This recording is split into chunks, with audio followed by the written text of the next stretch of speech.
Hi, I'm Oliver Norgrove. I'm with Dan Ratcheter and Shannon Gambling here at the Lillian Bayliss Technology School in Vauxhall. We're here to spend some time with the UAL women's volleyball team, and I'll be chatting to their coach, Heiner Alzate. Let's get going.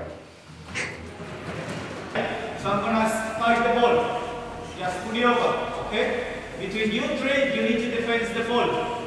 You defend the ball back to the center. The center sets the ball. So Heiner, could you start by telling me about your personal involvement with the UAL women's volleyball team?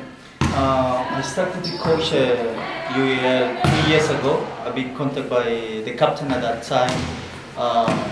They offered me if I could coach them because at that time they didn't have a proper coach, or somebody was coming, covering sometimes but no regular.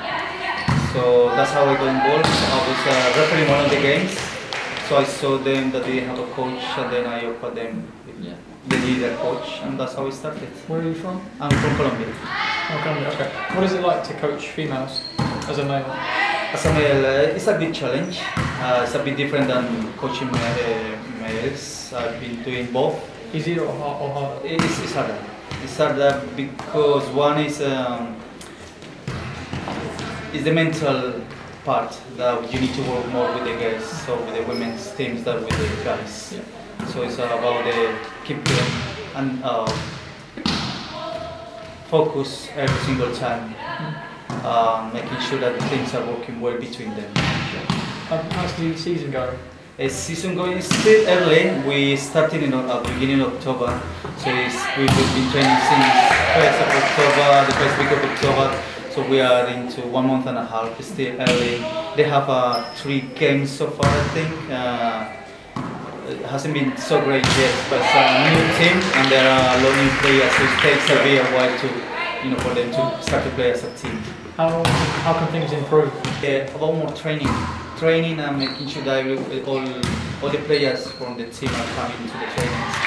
I understand is, sometimes they go commitments with the uni, or maybe they go on holidays or they're sick, so sometimes we don't have the whole squad or the training.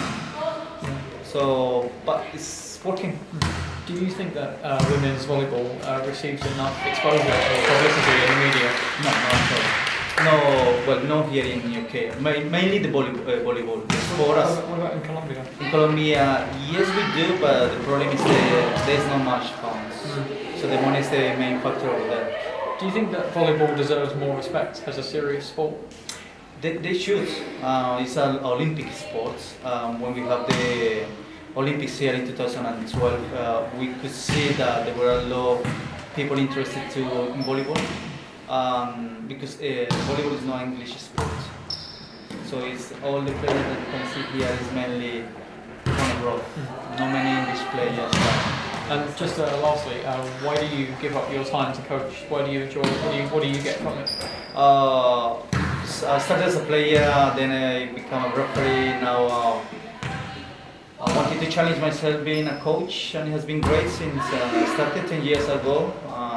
Big challenge, so far good. I enjoyed passing on what I know about volleyball into our new players, the new generation. What do you think about Team GB's prospects in volleyball, especially with kind of government cuts as well coming in to funding? It's very hard to have a national team when you don't have economic support, especially from the government, because it's expensive to hire the coach, to get a coach, or going to abroad to have friendly matches, which is important because the level in England is not so high compared to Europe or other countries. So the exposure, they need to go abroad to play more, and really to have players playing in other different countries. So when you don't have money here, it cuts. So players lose interest, so they go into another sport. So. It's not there by standing here. All I want to do is push it up. Simple, okay? Ready? Into the body game, okay? So we all go out of the court when we hit the ball. The ball goes over. You are out, next player in. Clear?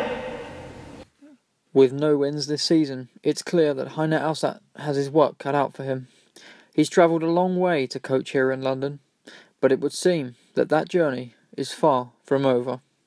Oliver Norgrove, Elephant Sport.